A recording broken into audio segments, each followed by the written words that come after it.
Okay, so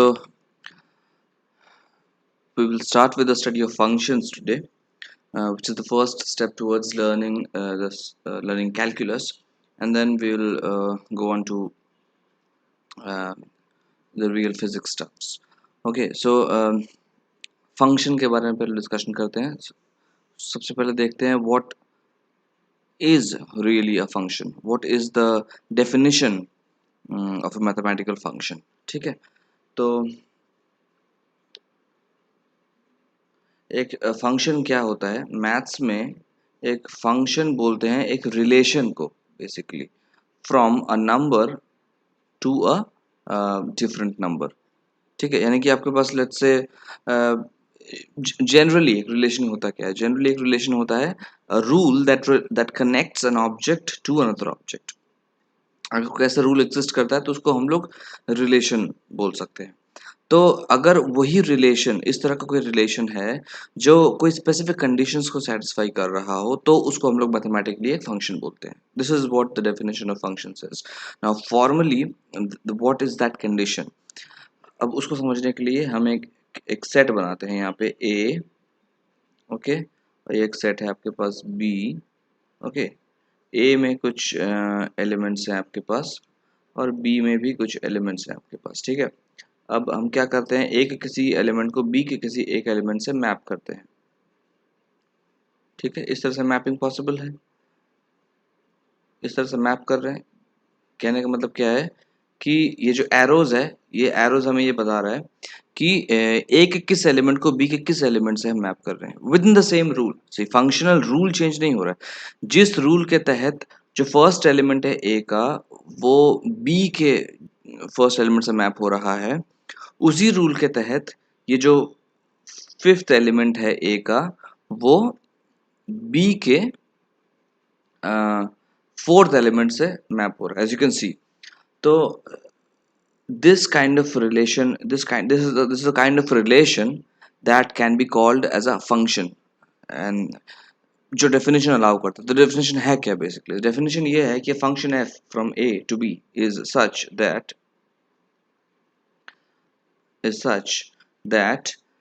um, for every element x which belongs to a. अब x हम एक representation बोल रहे हैं, बेसिकली सिंबलाइज कर रहे हैं एक एलिमेंट्स को. तो a can consist of many elements which we can call as x1, okay, x2 and so on, and b similarly can consist of many elements which we can call as y1, y2, y3 and so on. okay, so इस तरह का दो sets है. इन दो sets के जो numbers हैं, इन दोनों a के किसी एक नंबर को b के किसी एक नंबर से हम रिलेट कर रहे हैं विद सम रूल. ठीक है, there is a rule that defines that relationship. तो उसको हम लोग फंक्शन बोलते हैं. कब बोलते हैं? जब for every element x which belongs to a, there exists, this is the symbol of there exists in mathematics. okay, there exists one and only one y which belongs to b. मतलब ये है कि a के किसी एक element का mapping b के किसी एक एलिमेंट के साथ हो रहा है. ठीक है, और किसी एक ही एलिमेंट के साथ हो रहा है. ऐसा नहीं होना चाहिए कि a का मैपिंग इसके साथ हुआ है तो a का मैपिंग इसके साथ भी हो जाए. This is not allowed. ठीक है, दिस इज नॉट अलाउड. तो अलाउड क्या है कि a का जो मैपिंग है, a के किसी एक एलिमेंट का मैपिंग b के किसी यूनिक एलिमेंट के साथ होना चाहिए, जैसे कि ये वाला. ठीक है, ये मैपिंग. तो ये मैपिंग अलाउड है. This is the condition that the function sets. This is the definition of a function, and every function has to come within the purview of this definition of a mathematical function. ठीक है, so this should be very very clear. The definition of function should be very very clear. Now this set of elements which we call set A is called, this is called the domain. This is called the domain of F. Okay, and this set is called the set of elements contained in B is called the codomain of F. ठीक है, और mathematically इस relation को हम लोग लिखते कैसे, यानी कि फंक्शन को लिखते कैसे हैं? फंक्शन को लिखते हैं the function, the rule which takes an element of A and gives you an element of B. Okay, so this y comes this y is an element of B and this x is an element of A. Also, this the elements that comes under the element that is in A, जैसे कि मतलब ये वाला जो चीज है ये पूरा का पूरा these are called this x is called the independent variable in calculus. Okay, this is called the independent variable in calculus, and this b this this y is called the dependent variable. Now why they are called the independent and dependent variables respectively, will come to it. हम लोग बाद में आएंगे इस पे और इस पे देखेंगे कि मतलब इस तरह का नाम इनको क्यों दिया गया है. कैलकुलस जब पढ़ेंगे हम लोग फुल फ्लेजेड जब कैलकुलस में आएंगे तो हम लोग इस चीज़ को और अच्छे से समझ पाएंगे कि इसको क्यों एक को क्यों इंडिपेंडेंट बोलते हैं, दूसरे को क्यों डिपेंडेंट बोलते हैं. Okay, but such is the nomenclature. तो ए को हम लोग डोमेन बोलते हैं, बी को कोडोमेन बोलते हैं. अब देखो यहाँ पे विद इन द डेफिनेशन एक चीज अलाउड है. क्या अलाउड है? कि बी में से कोई एलिमेंट छूट सकता है. बी का कोई एलिमेंट छूट सकता है, जैसे कि ये वाला एलिमेंट है, ये एलिमेंट छूट गया ना, तो ये this element is left out. Okay, so this element is basically left out. तो इस तरह का एलिमेंट अगर कोई छूट जाता है तो इस एलिमेंट को हम लोग कोई नाम दे देते हैं. लेट अस से ये 1 2 3 4 5 है, ये पांचवा एलिमेंट है, तो इसको बोल देते हैं हम y5. ओके, तो अगर इसको हम लोग y5 बोल रहे हैं तो अगर हम b का जो सेट है उससे y5 को सब्ट्रैक्ट कर देते हैं या माइनस कर देते हैं, यानी कि उस सेट में से उस नंबर को हमने निकाल दिया, तो ये जो set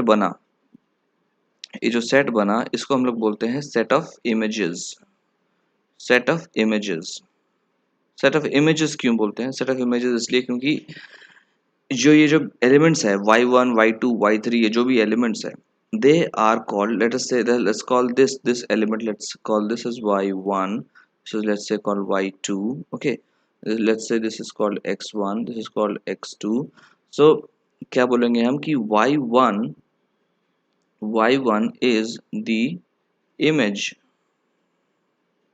y1 is the image of x1 under f. यानी कि f जो रूल है उसके तहत y1 जो है वो इमेज है x1 का, and by the same rule we can say that x1 is the pre-image, x1 is the pre-image of y1 under f. Okay, तो जो सेट b के अंदर जो एलिमेंट्स आते हैं वो जो मैपिंग जिसका मैपिंग हुआ है किसी एलिमेंट एक्स सेट ए के किसी एलिमेंट से, उन एलिमेंट्स को हम लोग इमेजेस बोलते हैं. ठीक है, उन एलिमेंट्स को इमेज सेट ऑफ इमेजेस बोलते हैं उस पूरे सेट को. और एक्स जो ए सेट ए जो है उसको हम लोग बोलते हैं प्री इमेज का set, basically set of pre images. तो जो भी एलिमेंट बी में से छूट गया है, which is allowed by the definition, कोई छूट सकता है बी में से, कोई ए में से कोई नहीं छूट सकता है. See you have to be very clear about this कि ए में से कोई भी एलिमेंट छूटना नहीं चाहिए. ए में से इस पूरे में से कोई भी एलिमेंट छूटना नहीं चाहिए. लेकिन इसमें से कोई छूट सकता है, जैसे कि ये एलिमेंट छूट गया है, ये this element is left out, तो ये एलिमेंट छूट गया है लेकिन यहाँ पे कोई भी एलिमेंट छूटा नहीं है.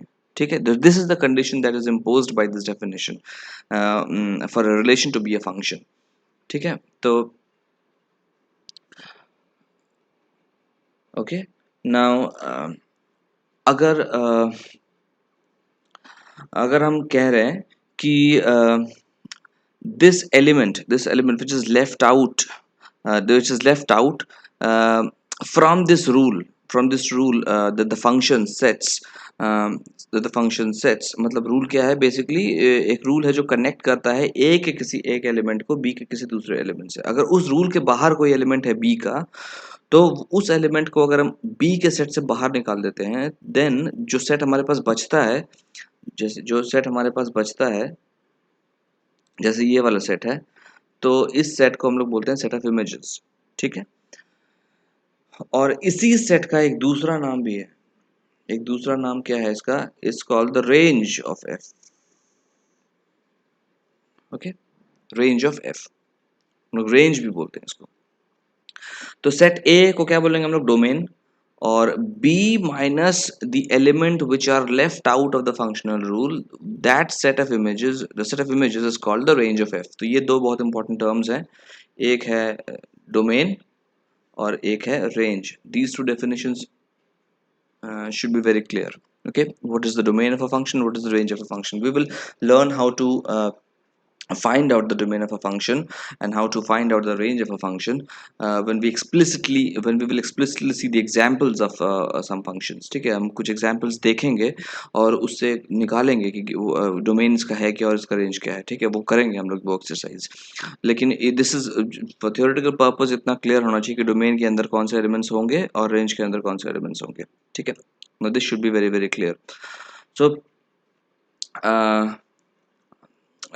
this was all about the definition of a function and in the next video we will see what does this definition tell you about the possibilities of different kinds of function okay यानी कि कितने different तरह के functions हो सकते हैं that is allowed or that are allowed by this definition of a mathematical function okay so see you in the next video